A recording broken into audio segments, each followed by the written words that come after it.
Pöörasime suurel teel kõrvale Ainasi poole, et külastada seal meie reisi esimest sihtpunkti, Ainasi merekooli memoriaalmuuseumi.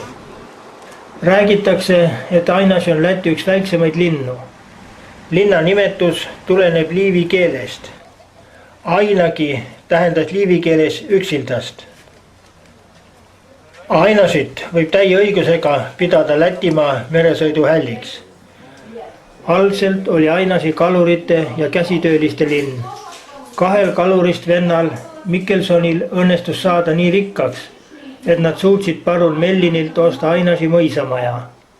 1864. aastal tegid vennad Mikkelsonid koostööd Kristjanis Valdemarsiga ja rajasid Läti esimese talupoegadele mõeldud merekooli. Tänini on säilinud reederi Juris Veide maja, kus merekool 1864. aastal 13 õpilasega oma tööd alustas. Vahepeal hävimisohus olnud hoone restaureerisid nõukogude ajal 3 naaberkolhoosi, 2 Läti ja 1 Eesti poolelt. Ning 1969. aastal avas Läti NSV Kultuuriministeerium selles Riia meremuuseumi filiaali. Ainasi meremuuseumi väljapanek tutvustab esimese merekolledži rajamise ja Läänemere purjepaatide ehitamise ajalugu. Из чего же выросли эти железные капитаны?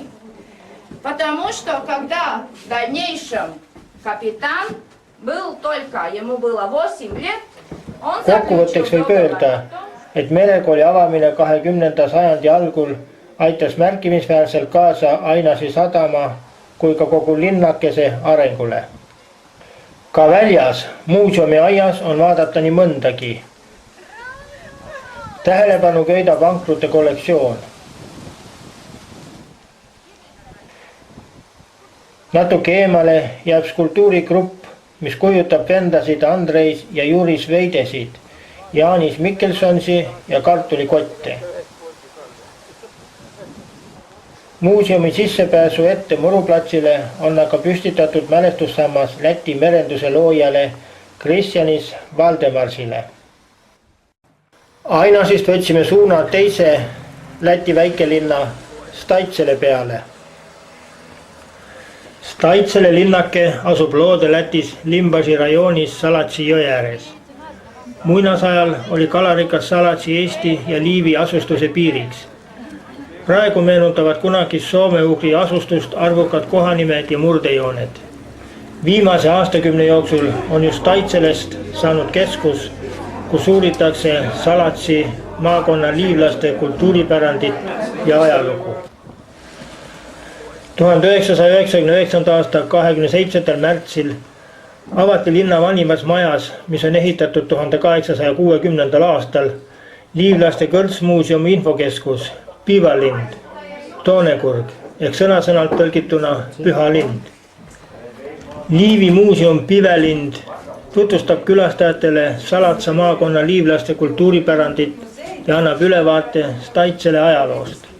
Tänu sihtasutusele Verno-Ugria ja rahvusvahelisele liivlaste sõprade seltsile oli kohal ka hulk Eestis õppivaid Soome, Mari, Udmurti, Ungari ja teiste hõimurahvaste noori.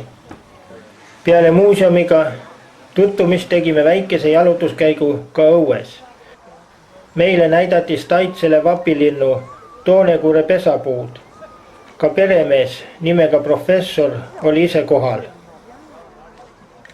Edasi tuli juba midagi väga ilusat. Nimelt viidi meid vanasse sarasse, millel ilutses silt kunstiküün. Ja see nimetus õigustas end täielikult. Hoones sees oli nii vaatamiseks kui ka müügiks välja pandud hulgaliselt kohalike meistrite käsitööd, vaipasid, rätikuid, tekke.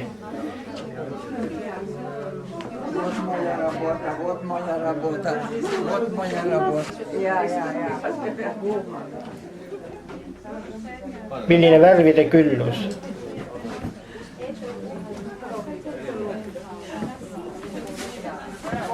Kes soovis, sai endale siit nii mõndagi mälestuseks osta.